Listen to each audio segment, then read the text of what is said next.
Et salut tout le monde, c'est Neo77 Tester pour aujourd'hui une vidéo comparative entre les deux consoles mini de chez Sega. Donc la Mega Drive 1 mini, Mega Drive Mini 1 plutôt, et la Mega Drive Mini 2. Donc lors de l'unboxing de la Sega Mega Drive 2 mini, j'avais dit que je ferais un petit comparatif vite fait bien fait, histoire de vérifier en fait si le ratio taille correspondait en fait par rapport à quand la Sega Mega Drive Mini 2 est sortie. Donc j'espère que vous m'aurez compris. En fait, j'aimerais faire une différence enfin, j'aimerais faire un comparatif. Enfin, je vais faire un comparatif. Je vais vous montrer quand même que les deux consoles en fait correspondent à quelque chose près en fait au ratio de l'époque. Donc j'ai en ma possession la Sega Mega Drive originale premier modèle. Je suis à la recherche en ce moment de la Mega Drive 2, une Mega Drive 2 en boîte de préférence. Voilà, je suis sur plusieurs coups. Voilà, il y a plusieurs consoles que j'essaye de chercher en ce moment et que j'aimerais bien faire l'acquisition.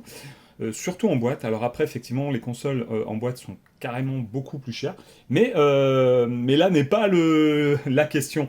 Petit distinguo, déjà pour celle-ci, une petite différence qui est quand même assez flagrante, c'est que en fait, là, vu que c'est le modèle asiatique, donc chinois, ou enfin japonais, etc., etc.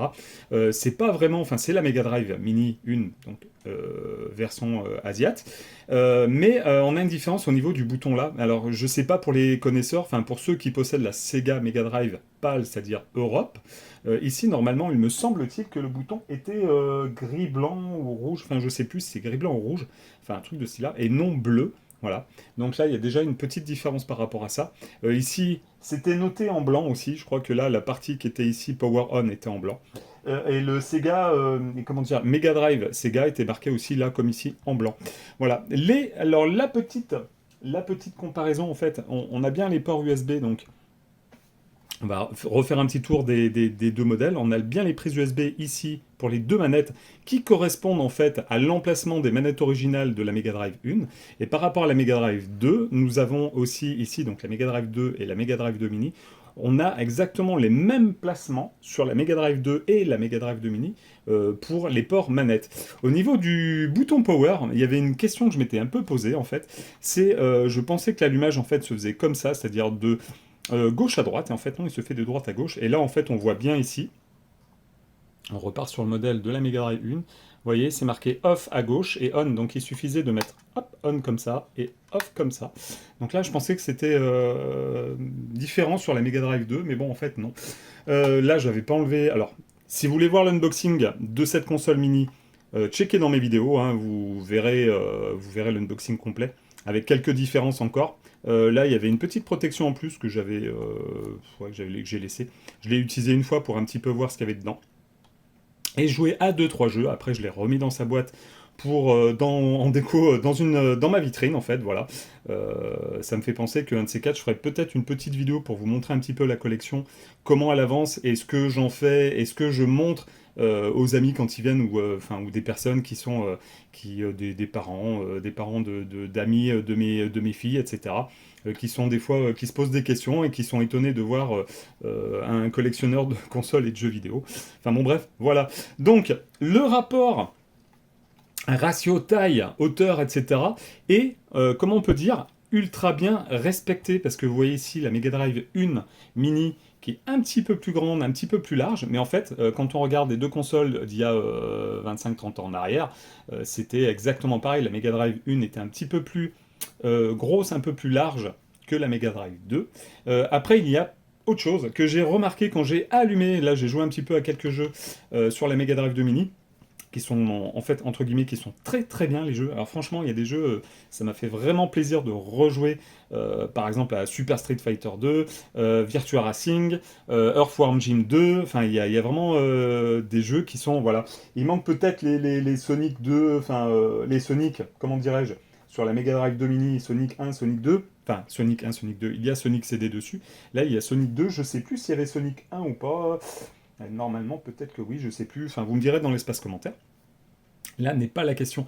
J'en reviens donc à ces deux petites consoles. Une différence que là j'avais pas. Alors là j'ai pas regardé. Je crois pas que c'était le cas. Il y a quand même quelque chose qui m'a un petit peu étonné. C'est quand j'ai fait le test un petit peu de la Mega Drive Mini 2. Le son, alors graphiquement ça va. On peut mettre du Skylines comme à l'époque des, comment dire, des TV à tube cathodique. Hein. Ça se joue très bien, il n'y a pas de latence. Le seul regret, c'est vraiment, je pensais qu'il y avait une manette sans fil avec. Bon, une manette sans fil, malheureusement, c'est une manette avec fil. Autre regret que j'ai pas dit lors de l'unboxing, c'est quelque chose qui m'a vraiment, mais alors vraiment déplu, c'est le prix. Pour la précommande, je l'ai eu à 109 euros, 110 euros, enfin 109,90 € ou 109,99 €, alors que la Sega Mega Drive 1, alors moi je l'ai acheté en import, et je crois, si je ne m'abuse, j'ai dû la payer un peu moins de 90 euros, 89 euros, un truc de ce style-là. Alors en France, elle était moins chère, effectivement, et là il y avait, comment dirais-je, les deux manettes, ici, avec celle-ci, qui sont à 6 boutons. Et en parlant des manettes, on va faire un petit peu le comparatif entre les deux manettes. Donc là, la manette Mega Drive 2 Mini, donc on a bien les 6 boutons, et la Mega Drive 1 Mini, avec donc les 6 boutons. La seule différence que vous aurez justement, c'est le bouton Start. Le bouton Start sur la version PAL Europe est rouge, et sur la version, comment dirais-je, de la Mega Drive 1 Mini en version Asiate, nous l'avons bleu. Voilà. Mis à part ça, c'est exactement la même, enfin, c'est exactement la même. Hein. Voilà, là-dessus, il n'y a vraiment pas photo. Avec les 6 boutons, le bouton mode qui est sur le côté. Derrière, on a les mêmes.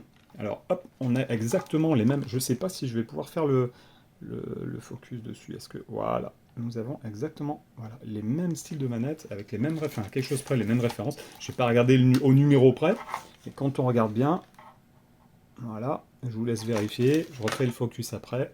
Paf, voilà. Donc, nous avons deux excellentes, comment dirais-je, deux excellentes consoles mini de chez Sega.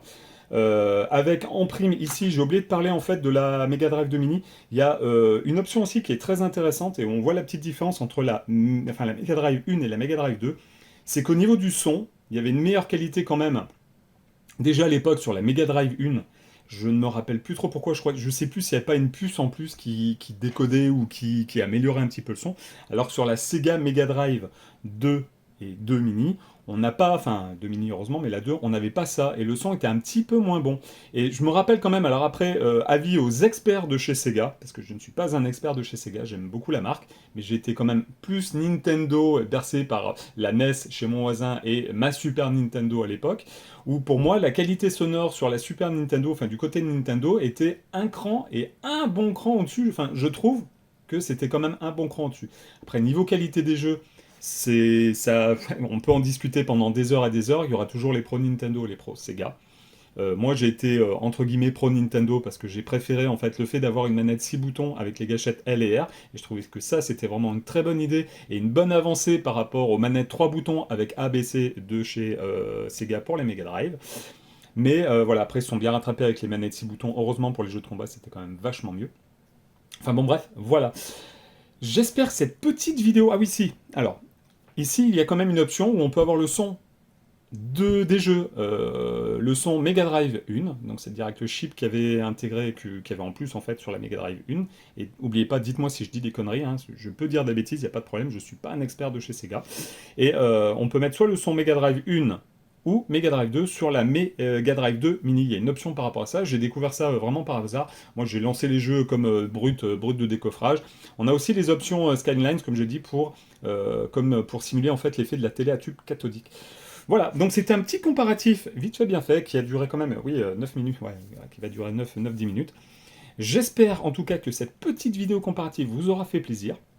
Je vous dis, ah oui, je vous dis à très bientôt en disant une chose aussi, c'est n'oubliez pas que sur la Sega Mega Drive 1 Mini, il y avait quand même deux manettes et pas une pour la Sega Mega Drive 2 Mini. Voilà, donc j'espère que cette vidéo vous aura fait plaisir. Abonnez-vous si vous découvrez la chaîne. Voilà, n'oubliez pas, surtout une chose, je ne suis pas un pro sur YouTube, je ne suis pas un pro, je fais ça par passion, par envie, voilà, voilà. Donc ne m'incendiez pas s'il vous plaît, et pensez à partager sur vos réseaux sociaux, par SMS, par ce que vous voulez, et surtout lâchez le petit pouce qui va bien. Voilà, je vous dis à la prochaine pour une nouvelle vidéo. À très bientôt, salut, salut!